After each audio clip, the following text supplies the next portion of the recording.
PBS Kids opens worlds of possibilities for all children, thanks to PBS stations and viewers like you.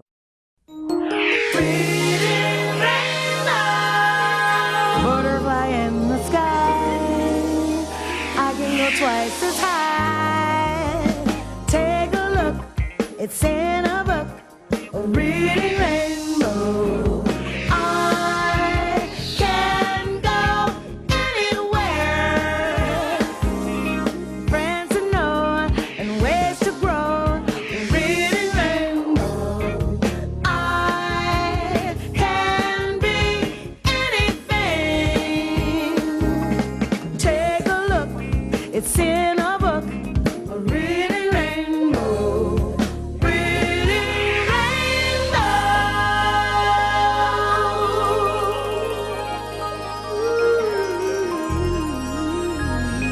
Just by sitting where you are, you travel in time. You're a shooting star, traveling in time. Here you are today, yesterday is past. Say you're in tomorrow, and even that won't last. You may not even feel it, but you're moving fast. Traveling in time, traveling, traveling in time. Traveling in time, traveling.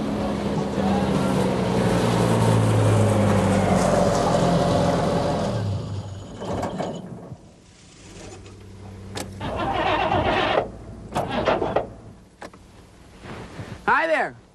Would you believe it? I've come all this way to old Sturbridge Village, Massachusetts, and my car dies. Outside the gate. Inside, there's a completely different world from the one we know. Once you cross that line, you step out of the present and into the past. This book, Oxcart Man, got me started. It's the story of a family who lived here in New England around the same time your great, great, great, great, great grandparents were alive. Life was simpler then. Maybe better.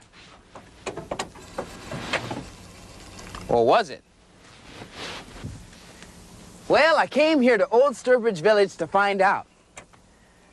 You know, I bet you the Oxcart Man never had to check his ox plugs. Whew, boy, these wires look like spaghetti to me. Maybe this car is going meatballs. I think I'll have a mechanic look at this. But how to get to old Sturbridge Village? You know, there's no time like the present to remember how things were done in the past. I'll hoof it. Whoa! Need some help? Yeah, I just lost my horsepower. Jump in. Thanks. His wheels may not burn rubber, but he's got twin engines, each as strong as an ox. Well, it looks like double or nothing. One Oxcart Man to take us forward into the village, and another to take us back where this journey began.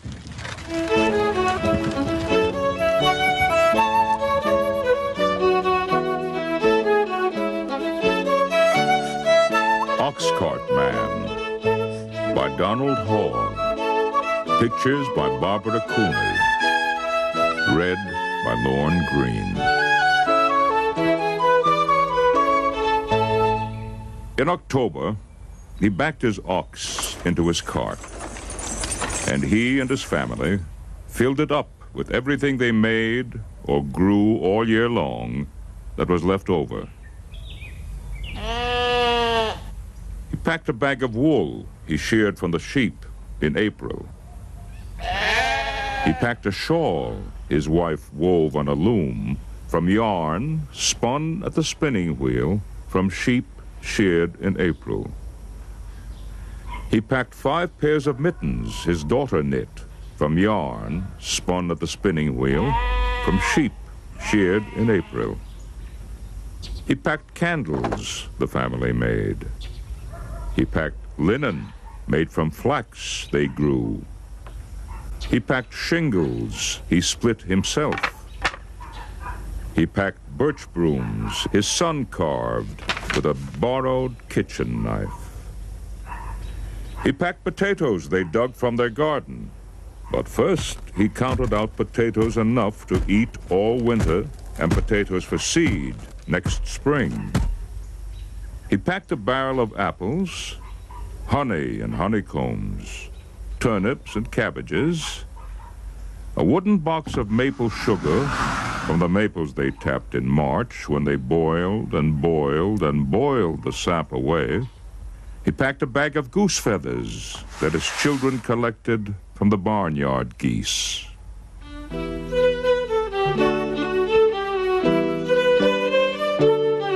When his cart was full, he waved goodbye to his wife, his daughter, and his son.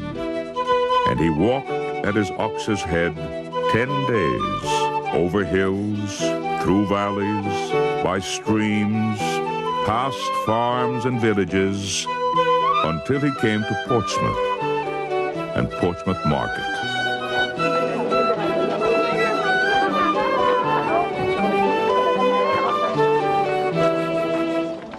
He sold the shawl his wife made. He sold the bag of wool. He sold 5 pairs of mittens. He sold candles and shingles. He sold maple sugar. He sold a bag of goose feathers. He sold birch brooms. He sold potatoes. He sold apples. He sold honey and honeycombs, turnips and cabbages. Then he sold the barrel he carried the apples in. Then he sold the wooden box he carried the maple sugar in. Then he sold the bag he carried the potatoes in. Then he sold his ox cart. Then he sold his ox and kissed him goodbye on his nose. Then he sold his ox's yoke and harness. With his pockets full of coins, he walked through Portsmouth Market. He bought an iron kettle to hang over the fire at home. And for his daughter, he bought an embroidery needle that came from a boat in the harbor that had sailed all the way from England. And for his son, he bought a Barlow knife for carving birch brooms with. And for the whole family, he bought 2 pounds of wintergreen peppermint candies. Then he walked home with a needle and the knife and the wintergreen peppermint candies tucked into the kettle and a stick over his shoulder stuck through the kettle's handle and coins still in his pockets. Past farms and villages, over hills, through valleys, by streams, until he came to his farm. And his son, his daughter, and his wife were waiting for him. And his daughter took her needle and began stitching. And his son took his Barlow knife and started whittling. And they cooked dinner in their new kettle. And afterward, everyone ate a wintergreen peppermint candy. And that night, the Oxcart Man sat in front of his fire, stitching a new harness for the young ox in the barn. And he carved a new yoke, and sawed planks for a new cart, and split shingles all winter, while his wife made flax into linen all winter, and his daughter embroidered linen all winter, and his son carved Indian brooms from birch all winter, and everybody made candles. And in March, they tapped the sugar maple trees and boiled the sap down.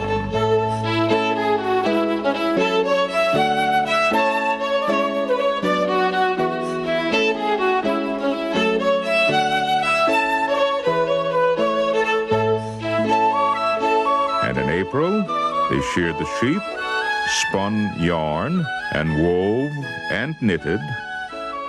And in May, they planted potatoes, turnips, and cabbages, while apple blossoms bloomed and fell. While bees woke up, starting to make new honey. And geese squawked in the barnyard, dropping feathers as soft as clouds.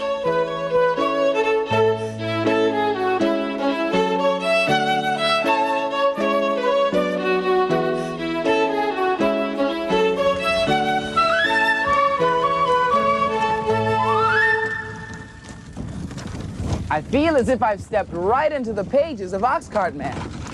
Old Sturbridge Village is a living museum where everything looks, sounds, smells, and tastes just as it did 160 years ago. The people in costume aren't actors. They work here to learn about history by living it.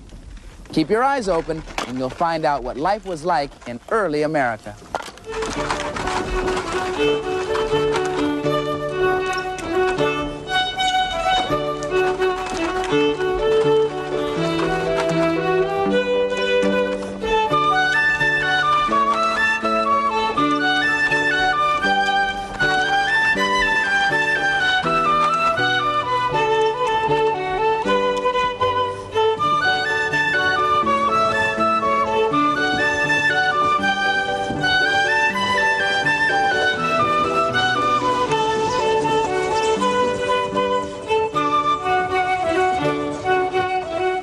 Thanks for the lift. Here at Old Sturbridge Village, they depend on muscle power instead of machines. Look around. Imagine what life would be like without electricity or machines. There's your alarm clock. Need milk? That's where you get it. Thirsty? Draw water from the well. In the early 1800s, everyone had to pitch in just to get by. Even the animals had full-time jobs. And oxen were the sturdiest and strongest of them all. They were the engines for pulling, tractors for hauling, and snowplows for pushing. And it took them years to learn their job. Here's how the baby oxen train here at Old Sturbridge. Zeph, come up. Zeph, easy, easy. This young pair of oxen, we have Zephaniah here, the off ox, and Red Top, the nigh ox, which just means the off is away from me and nigh is next to me. They're just a young pair. They were born in April and May, a couple of weeks apart, which makes them probably equivalent to being somewhere around 5 or 6 years of age in human terms. They're just children, so we have to be careful and have a lot of patience with them. We generally start training them as soon as they're born. Basically, the training is just taking them around and getting them to do the commands, pulling them left, saying, come ha, pushing them right and telling them to go G. And after a while, they pick that up, and they have already picked that up pretty well. The Oxcart Man in the book kissed his oxen on the nose. That's not something that I do. I don't, maybe if, I suppose I might, but I've never done it, and I'm not about to. If you get too close to their heads and they decide they don't want to be kissed on the nose and they toss their head around, they could hit you with the horn. But you do pet them quite a bit, because they do like to be scratched under the chin and rubbed around the ear. Try and get them out, at least, maybe not every day, but 2 or 3 days a week anyway, just taking them around the roads of the village, getting them used to some of the different places they're going to go, and meanwhile training them to the different commands, periodically stopping them and practicing on some of the different commands, G and ha. Whoa, whoa boys, Zeph and Red, back, G. Come on, Zeph, come on, Red, get up. Whoa, whoa, Zeph and Red, back up, back, Zeph. Red, Zeph and Red, come ha, come on. Zeph, come up, okay, come up. Whoa! 𝗪 and 𝗏, come up. That's the boys. That's it. When I unhitch them, we just do the reverse of hooking them up. So red was the last one in. He'll be the first one out. Just pull the pin, drop the bow down. Red, come up. Gonna feed them because they're hungry. I'll be giving them some hay right over here in the little hay rack. And this is for their noontime meal. They'll eat all of their hay up pretty quickly, and then as they have time later on, they'll just keep working at it, chewing their cud later in the afternoon.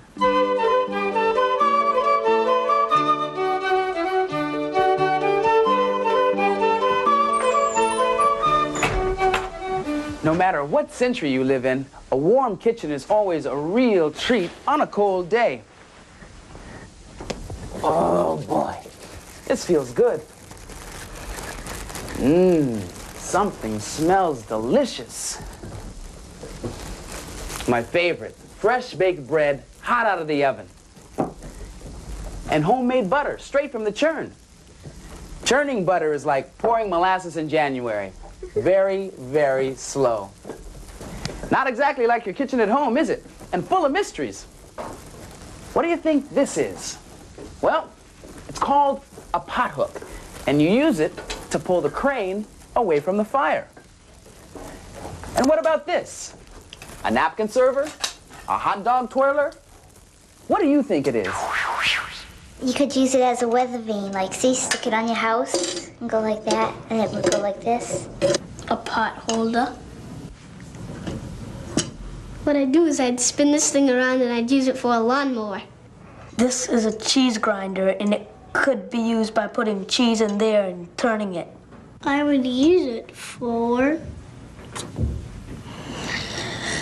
well, to put bacon in and just put it straight in. The bacon is straight. You just fry it. There's no automatic pop-up, but with a little help, this will brown both sides of the bread. It's called a toe toaster. Ooh! And if you don't watch out, it'll toast your toes as well as your breakfast. Ah! There's nothing like the taste of home cooking, or the feeling you get when you make something with your own two hands. Even that toe toaster was made by hand, by a blacksmith, who forged it out of fire and iron. Let's watch him work.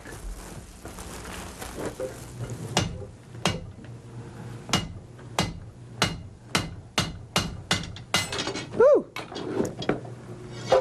Got some door handles I'm making for Mr. Freeman today, 𝗪𝗏. Heck, here's one of them I've already finished. And this bar of iron I've just cut off from that long piece is going to be another one. Now, this is going to take some more heat, and I'm going to need some help. Would you like to help out today? I'd love to. What can I do? Okay, I'd like you to pump the bellows so we can get some air in the fire and get the metal hot. Okay. Just put this here, huh? But why do we have to get it hot? You got to hit it while it's hot, or it's not going to bend. So that's what they mean when they say to strike while the iron is hot? Right, exactly. Huh. So, Rob, where does the word blacksmith actually come from? Well, it's a term that comes from the word smite, to hit. And goldsmiths hit gold, silversmiths hit silver. Right. And in the ancient times, black metal was iron and steel. So they naturally call the guy the blacksmith. The blacksmith. At this point, 𝗪𝗏, I could use a little help in rounding that handle portion up. Okay. You want to act as my striker? I'd love to. Great. You give me short, quick hits. Short, quick ones, huh?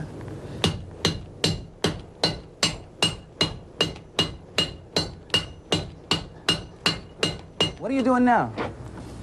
Well, I've got to spread the metal out from that lump into the bean shape. Uh-huh. A bean? B-E-A-N, like chili bean or Right. coffee bean? Well, that's a lima bean shape. Huh.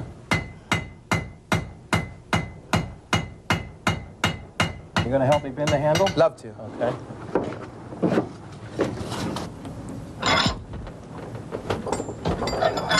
Okay. Pull back, all right? Come back up. Good.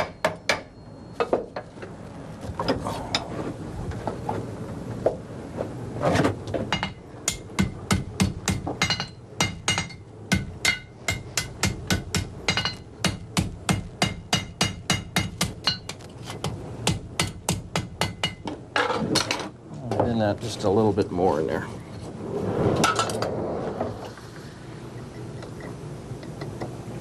There's the finished door latch, 𝗪𝗏. Absolutely beautiful. Oh, thanks. I'd like to thank you for helping me out this afternoon. I'd like to pay you something, too. Thanks, Rob. Well, here at Sturbridge, we have a system called bartering, where we trade for items. I have this cheese from Mrs. Richardson, and I'd like to give that to you. A piece of cheese, huh? What a delicious way to pay your bills. Thanks very, very much. Well, thank you. Come again. I sure will.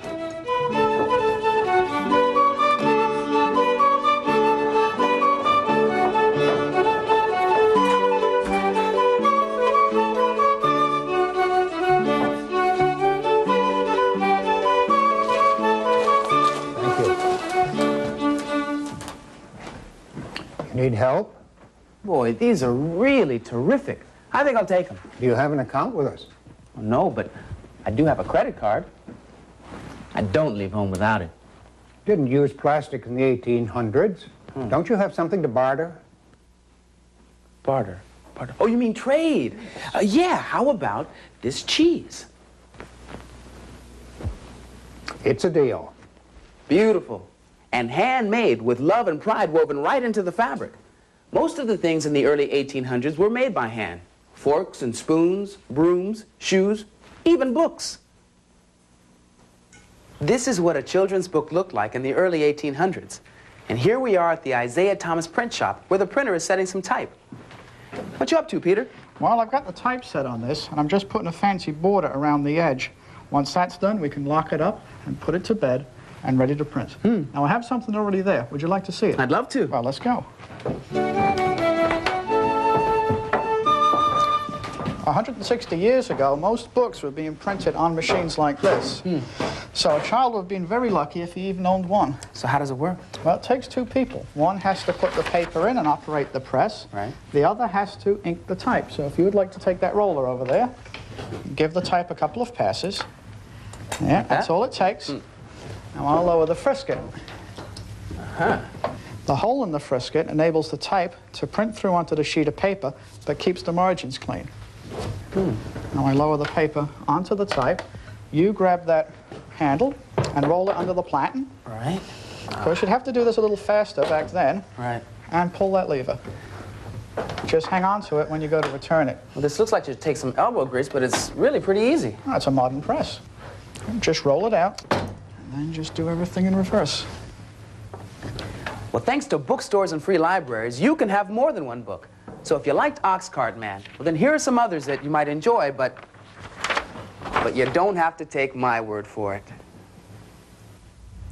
Hello out there. My name is Robin Martin. Have you ever been alone on the prairie at night and there's no one in sight?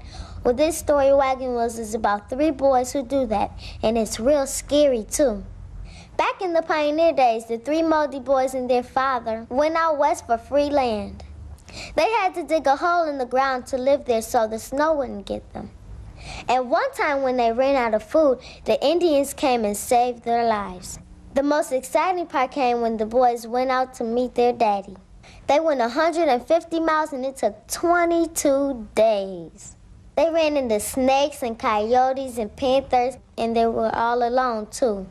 This is a great book because it shows that kids can really do things all by themselves. And if you like adventure, you'll love Wagon Wheels.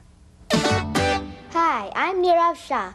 Do you have a special place you like to go in the winter? Well, I do, but I'll tell you about that later. Right now, I want to tell you about a great book I've read called A Winter Place by Ruth Radin. It's about a small town where people find wonderful things to do in the winter. And there's something really different about this book. The pictures are really paintings. They're filled with details of mountains and hills, ice skating and ice fishing, and people playing in the snow. Some of the paintings even have signs you can read. What I really liked about this book was that I felt like I was walking in a small town in Vermont, watching horse buggies go by. I promised you I'd tell you where my favorite winter place was. Well, it's snuggled up on my bed, reading a good book. That's where I read this one. Hi, boys and girls. This is Ernie Perez telling you about an unusual book called Round Trip. Most trips are round trips. You go to a place and you come back home. But in this book, there's a little twist. The twist is you read the book all the way to the last page, then you turn the whole book around and you read it the other way. On the trip, we passed small farms, fields of wheat, and you could even count the cars on a train. Very soon, you get to a big city. My favorite picture is when they stop the car on the highway and they look at the fireworks in the sky. But when you turn the book around, it looks like marshy inlets. You should read Round Trip because it's almost as good as having two books. And it's one of the most unusual books I've ever read. You'll think so too. One thing never changes. People love to have fun. And here at Old Sturbridge Village, joining in is a snap.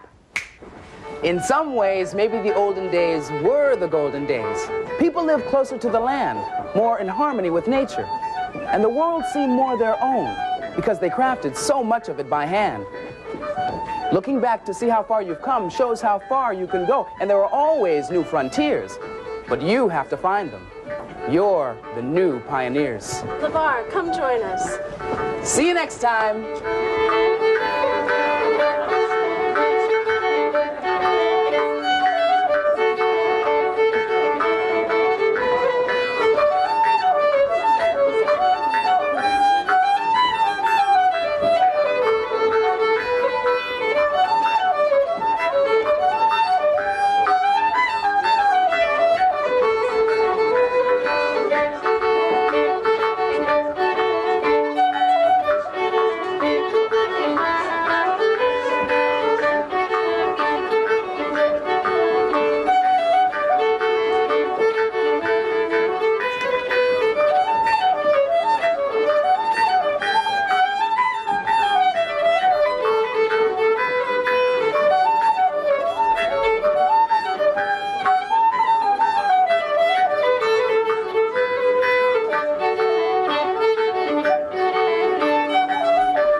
Today's Reading Rainbow books are Oxcart Man by Donald Hall, illustrated by Barbara Cooney, published by Viking Penguin. Round Trip by Ann Jonas, published by Greenwillow Books. A Winter's Place by Ruth Yaffe Radin, illustrated by Mattie Lou O'Kelly, published by Little Brown. Wagon Wheels by Barbara Brenner, illustrated by Don Bolognese, published by Harper & Row.